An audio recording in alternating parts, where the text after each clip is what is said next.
भक्तों, क्या आप जानते हैं, शास्त्रों में कहा गया है कि दान भी दो तरह का होता है, एक ऐसा जो पुण्य देता है और एक ऐसा जो पाप का कारण बन जाता है। चौंक गए न?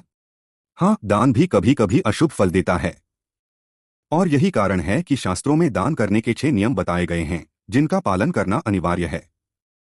आज मैं आपको वो रहस्य बताने जा रहा हूं जो शायद आपने पहले कभी नहीं सुना होगा।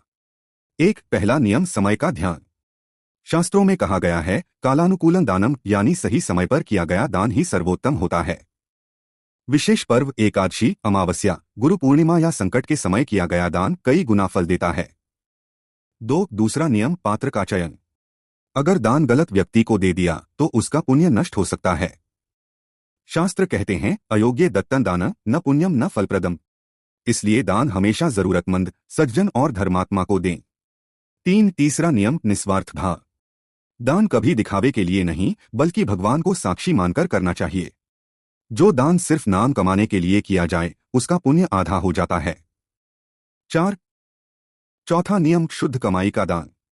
गंदे साधनों से कमाए पैसे का दान भी अशुभ फल दे सकता है। जैसे दूषित जल से पूजा नहीं होती, वैसे ही अपवित्र धन का दान पुण्य नहीं देता। पांचवा नियम, श्रद्धा और भाव।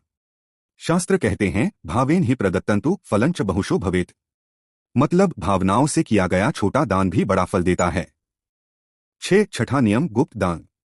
भगवान कृष्ण ने कहा, गुप्त दान सबसे श्रेष्ठ है। यानी जब आपका बायां हाथ भी न जाने कि दायां हाथ क्या दे रहा है, वही सच्चा दान है। भक्तों, दान सिर्फ पैसा देना नहीं है, यह हृदय की उदारता है। कभी कभी एक मुस्कान, एक प्रेरणादायक शब्द, एक रोटी, एक गिलास पानी भी सबसे बड़ा दान बन जाता है। तो आइए, आज से हम सब मिलकर ऐसा दान करें जो केवल जेब से नहीं बल्कि दिल से हो, क्योंकि वही दान हमारे जीवन और अगले जन्म दोनों को रोशन करता है।